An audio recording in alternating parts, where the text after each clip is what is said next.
நம்மளாம் train ticket book பண்ணும்போது IRCTC app நம்மளை சீட் செலக்ட் பண்ண அலோவ் பண்ணாது.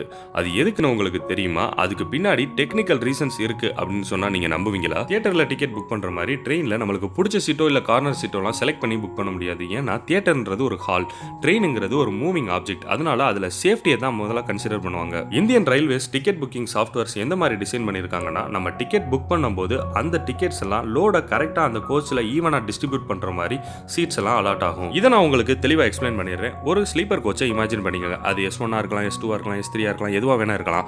ஆனா ஒரு கோச்சுக்கு 72 சீட்ஸ் இருக்கும். சோ ஒருத்தவங்க ஃபர்ஸ்ட் டிக்கெட் புக் பண்றாங்க அப்படின்னா அந்த software first middle of the coach, அதாவது S5 மாதிரி ஒரு கோச்ல தான் அப்ளை ஆகும்.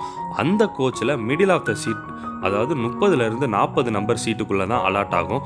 ஃபர்ஸ்ட் ரயில்வே லோவர் பெர்த்தை தான் ஃபில் பண்ணுவாங்க, அதுக்கப்புறம் தான் மிடில், அதுக்கப்புறம் தான் அப்பர். சேம் அல்கரிதம்ல தான் இந்த புக்கிங் சாஃப்ட்வேர் எல்லா கோச்லயுமே யூனிஃபார்மா பேசஞ்சர்ஸை டிஸ்ட்ரிபியூட் பண்ணுது. மிடில் ஆஃப் த சீட், அதாவது 36 நம்பர் சீட்ல இருந்து 2 கேட் சைடுமே அப்படியே ஈவனா சீட் அலாட்மெண்ட் அப்படி புக் ஆகிட்டே வரும்.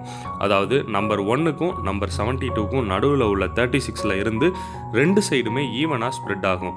அது என்ன ஆர்டர்ல இருக்கும் அப்படின்னா lower berth to upper berth. இதெல்லாம் ரயில்வேஸ் எதனால பண்றாங்கன்னா, ப்ராப்பர் பேலன்ஸ் எல்லா கோச்லயும் கிடைக்கணும். அப்பதான் ஈக்குவலா லோட டிஸ்ட்ரிபியூட் பண்ண முடியும். இப்போ ஒருவேளை நீங்க லாஸ்டா டிக்கெட் புக் பண்றீங்க அப்படின்னா உங்களுக்கு கிடைக்க போறது 1ல இருந்து 5க்குள்ள, இல்லைன்னா 70ல இருந்து 72க்குள்ள. அதுலயும் அப்பர் பெர்த் தான் மேக்ஸிமம் கிடைக்கும். ஒருவேளை ரயில்வேஸ்ல இந்த மாதிரியான சாஃப்ட்வேர்ஸ் இல்ல அப்படின்னா ரேண்டமா டிக்கெட்ஸ் புக் ஆகும். அப்படி புக் ஆகும்போது ஒருவேளை நீங்க இமேஜின் பண்ணிக்கோங்க, ட்ரெயின் 100 கிலோமீட்டர் வேகத்துல ரன் ஆகிக்கிட்டு இருக்கும் அந்த ரயில்ஸ்ல. அந்த மாதிரி நேரத்துல நீங்க இமேஜின் பண்ணிக்கோங்க, S1, S2, S3 கம்ப்ளீட்டா ஃபில் ஆயிருக்கு, S5, S6 கம்ப்ளீட்டா எம்டியா இருக்கு, மற்ற கோச்சஸ் பார்சியலா ஃபில் ஆயிருக்கு அப்படின்னா அந்த ட்ரெயின் எங்கேயாவது பெருசா டர்ன் பண்ணும்போது அந்த S1, S2, S3ல மட்டும் சென்ட்ரிஃபியூகல் ஃபோர்ஸ் அதிகமாக அப்ளை ஆகும். அதனால மற்ற கோச்சஸையும் சேர்த்து அது கொலாப்ஸ் பண்ண நிறைய வாய்ப்பு இருக்கு. அதே மாதிரி எல்லா கோச்சஸ்லையுமே வெயிட் டிஃபரன்ஸ் அதிகமாக இருக்கிற காரணத்தினால ட்ரெயின்ல பிரேக் அப்ளை பண்ணாங்கன்னா எல்லா கோச்சுக்கும் வித்தியாசமான பிரேக்கிங் ஃபோர்ஸ் ஆக்ட் ஆகும். அதனால அந்த இடத்துல ட்ரெயினோட ஸ்டெபிலிட்டி கேள்விக்குறியாயிருது. ஸோ ட்ரெயின் டிக்கெட் புக் பண்ணும்போது நம்மளால சீட்டை செலக்ட் பண்ண முடியாததுக்கு ஒரே ரீசன் சேஃப்டி மட்டும் தான். இந்த இன்ஃபர்மேஷன் கண்டிப்பா ட்ரெயின்ல அதிகமாக டிராவல் பண்றவங்களுக்கு யூஸ்ஃபுல்லா இருக்கும்னு நம்பி தான் இந்த வீடியோ நான் போஸ்ட் பண்றேன்.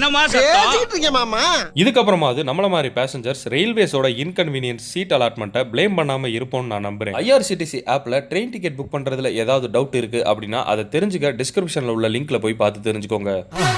மறக்காம சர்ப்ரைஸ் பண்ணுங்க. Thank you.